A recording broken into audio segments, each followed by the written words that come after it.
Okay, अब हम temperature dependence जो है उसकी तरफ आते हैं। Temperature dependence of the hall voltage. तो आप लोग पढ़ चुके हैं कि टेम्परेचर इंक्रीज करने से सेमीकंडक्टर्स में हॉल वोल्टेज डिक्रीज करेगा। डिटेल से आपको इस बारे में बताया जा चुका है। ओके, तो टेम्परेचर डिपेंडेंस के लिए आपका बाकी सारा सेटअप वही है जो मैंने अभी पहले आपको एक्सप्लेन किया। उसमें सिर्फ उसमें दो चीज़ों का ख्याल रखना है। नंबर 1, मैग्नेटिक फील्ड आपने मैक्सिमम रखना है, और क्योंकि हॉल वोल्टेज के मैग्नीट्यूड ने कम होना है, तो आप चाहेंगे कि जितना ज़्यादा स्टार्ट का मैग्नीट्यूड हो तो फाइनली आप ज़ीरो को अप्रोच करेंगे। जितना ज़्यादा मैग्नीट्यूड होगा उतना क्लैरिटी के साथ आपको डिक्रीज नजर आएगी। तो चुनांचे आप क्रॉस करंट मैक्सिमम रखेंगे, और इसी तरह से मैग्नेटिक फील्ड जो अप्लाई किया हुआ है उसको भी आपने मैक्सिमम रखना है। तो इस वक्त जो मैंने क्रॉस करंट रखी हुई है वो है 30 मिली एम्पियर, ठीक है। और मैग्नेटिक फील्ड के लिए जो करंट सप्लाई की जा रही है वो 3.9 एम्पियर है, ठीक है। और इन वैल्यूज के ऊपर जो हॉल वोल्टेज डेवलप हो रहा है वो -66.1 मिली वोल्ट है। ओके, अब हम आ जाते हैं टेम्परेचर डिपेंडेंस की तरफ। टेम्परेचर डिपेंडेंस करने के लिए जैसे मैंने आपको बताया था कि ये टेम्परेचर के लिए हीटर वाली पावर सप्लाई है। हीटर वाली पावर सप्लाई में हमारे पास दो कंट्रोल्स हैं, एक करंट कंट्रोल है और एक पे ए लिखा हुआ है और एक पे बी।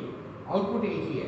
तो ये करंट कंट्रोल है और ये वोल्टेज का कंट्रोल है। ये आपस में स्विच करते रहते हैं कि वोल्टेज कंप्लायंस जब होगी तो वोल्टेज पे आ जाएगा, अगर करंट कंप्लायंस है तो करंट पे आ जाएगा। तो इसको अगर मैंने 0 पे रखा हुआ है और मैं वोल्टेज, अगर मेरा ये रेड निशान एम्पियर पर है तो वोल्टेज वाले नॉब को घुमाने से कोई फर्क नहीं पड़ेगा। मैं इसको घुमाता रहूँ, वोल्टेज आउटपुट नज़र पे आपको नज़र आएगा कि वोल्टेज कुछ चेंज नहीं आई वोल्टेज, ठीक है। करंट को मैं घुमाऊंगा तो ये चेंज नज़र आएगी, और जैसे मैं करंट को इंक्रीज कर रहा हूँ ये आप देखिए रेड नॉब वोल्टेज पे स्विच कर गया। तो करंट को थोड़ा सा बढ़ा के आप अब वोल्टेज बढ़ाना शुरू कर सकते हैं और ये वोल्टेज इंक्रीज होगा, ठीक है। अच्छा, इसके साथ आप इसको इंक्रीज करेंगे जब, तो आफ्टर सम टाइम, अभी यहाँ देखिएगा यहाँ करंट की वैल्यू भी आ रही होगी, लेकिन ये एम्पियर में अभी कोई करंट फ्लो नहीं कर रहा है। इसको तकरीबन आप 4 या 5 वोल्ट तक लेके जाएं। उसके बाद ये इस जो बोर्ड है, बोर्ड के ऊपर जो हीटर वाला ब्लैक सा नॉब है इसको प्रेस करें।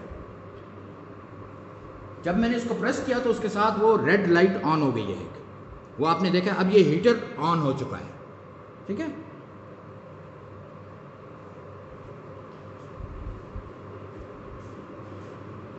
अब मैं इस वोल्टेज को बढ़ाऊंगा तो यहाँ से करंट अभी इंक्रीज नहीं करेगी, क्योंकि अंदर एक सर्किट लगा हुआ है जो एक खास वोल्टेज पे ऑपरेट करता है।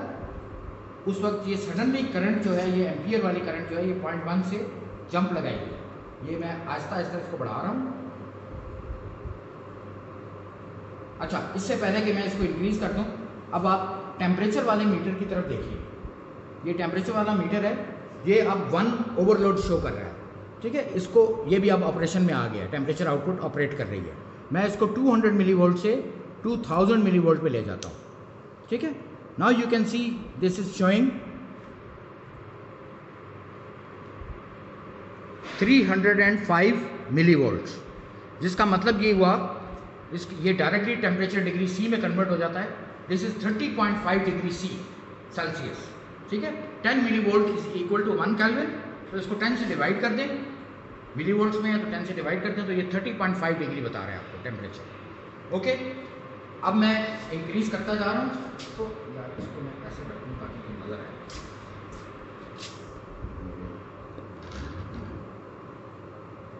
सारे काम में इसको नज़र आना जरूरी है। ये बल्कि यूँ रख लेते हैं, ठीक है। इसको साथ आना चाहिए, इससे ताकि वोल्टेज और ये इकट्ठा नज़र आ रहा है। अब नज़र देख लो जरा, या इसको कुछ और करने की ज़रूरत है? ओके, अब ठीक है। ओके, क्योंकि ये अब हमने देखना क्या है, ये हॉल वोल्टेज है और ये टेम्परेचर है। Hall voltage versus temperature check करने जा रहे हैं। अच्छा, अब इस तरह वापस आ जाएं। ये जो हीटर वाला सिलसिला था ये 7 वोल्ट पे मैं ले गया, 7.2, 7.4, अब ये देखिए 7.6 पर एकदम 1.9 मिली एम्पीयर हो गया। अब साथ ही आप यहाँ देखें इधर टेम्परेचर इंक्रीज़ करना शुरू कर दिया 35.6, 36, और मैं इसको थोड़ा सा डिक्रीज़ करूँगा, ठीक है, ताकि करंट जो है वो बहुत ज़्यादा ना जाए। 1.8 मिली एम्पीयर बहुत ज़्यादा करंट है, ठीक है। मैं इसको अबाउट 1.54 इस तरह करके थोड़ा सा रिड्यूस करूँगा, ठीक है, वरना टेम्परेचर बहुत तेज़ी से बढ़ेगा और आप रिकॉर्डिंग नहीं कर सकते।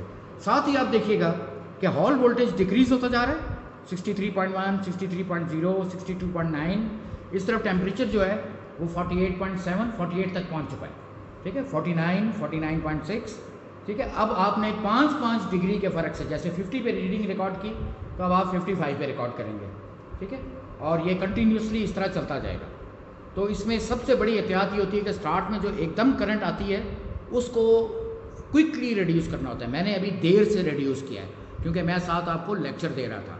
नॉर्मली जब मैं आपको ये करवाऊँगा एक्सपेरिमेंट, जब अगर कभी आप आए और करवाने की नौबत पेश आ गई तो मैं इसको आपको लेक्चर देने से पहले ही करंट रिड्यूस कर दूंगा फ़ौरन क्विकली, ताकि टेम्परेचर इतनी तेज़ी से इंक्रीज ना करे। Okay, now it is up to 60, 59.8 degree C, 60 पे अब 58.2 हो गया, -58.2। मैं माइनस का साइन नहीं बोल रहा, मैं सिर्फ मैग्नीट्यूड बोल रहा हूँ, ठीक है। एंड यू कैन सी के 30 डिग्रीज पर 66.1 था मेरा ख्याल है, और it has already reduced to by a lot of amount, ठीक है। अब हम इसको इसी तरह से रन होने देंगे और करंट को थोड़ा थोड़ा इंक्रीज़ करना है।